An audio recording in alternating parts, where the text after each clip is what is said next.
Imagine this. You look at the calendar, and boom, you have exactly 7 days until your AWS Solutions Architect exam. You open the AWS console, you see over 200 different services staring back at you, and panic sets in. You try to blindly memorize flashcards, you sit down for the test, your mind goes completely blank, and you fail. Well, not today. Today, we are going through a ruthless, targeted, 7-day survival guide specifically designed for the SAA-C03 exam. Listen to me carefully, friend to friend here. You cannot memorize the cloud in a week. If you try, you will fail. Think about that for a second. Look, the SAA-C03 exam honestly doesn't care if you can just recite textbook definitions. It tests if you can actually design solutions. It breaks down mathematically into these exact domains: security at 30%, resiliency at 26%, high-performing architectures at 24%, and cost optimization at 20%. And that mathematical breakdown, that forms the exact blueprint for our 7-day plan. So here's our survival mission roadmap. We're starting with the 7-day survival plan. Then days 1 and 2 covers security and networking. Day 3 focuses on designing resilient architectures. Days 4 and 5 tackle compute and databases. Day 6 is all about cost optimization traps. And finally, day 7 is what we're calling the exam sniper. This structured approach is exactly how we're going to conquer the overwhelming volume of information. Okay, let's jump right into part 1, the 7-day survival plan, a targeted system. So your ultimate goal here is to design solutions that are secure, resilient, high-performing, and cost-optimized. Like I said, just memorizing flashcards is a one-way ticket to failure. Instead, you have to focus entirely on designing real solutions across those 4 core pillars. Moving right along to part 2, days 1 and 2, security and networking. Do not try to study everything. First, you need to master AWS Identity and Access Management, or IAM. Think about it like this.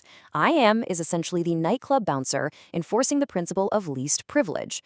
You absolutely need to know how this bouncer manages access across multiple AWS accounts using tools like AWS Control Tower and Service Control Policies. Now, this is where people mess up. The big trap is thinking security is just about firewalls. It's really not. On AWS, identity is the ultimate security perimeter. So if an exam scenario asks you for a flexible authorization model, your brain has to instantly lock onto IAM, roles, not just basic usernames and passwords. Day 2 takes us deeper into the network to master Amazon VPCs.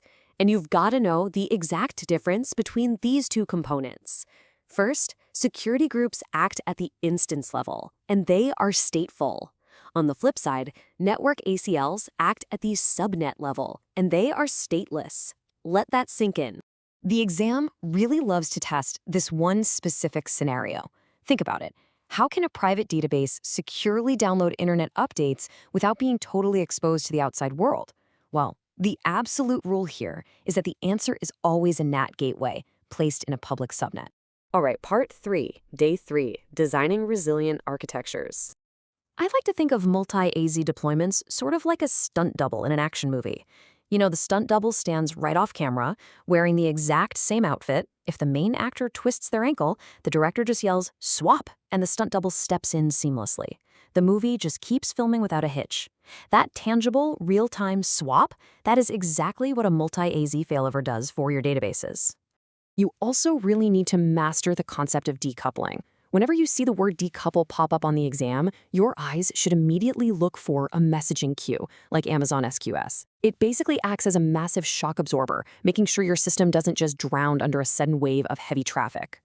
Which brings us to part 4, days 4 and 5, compute and databases.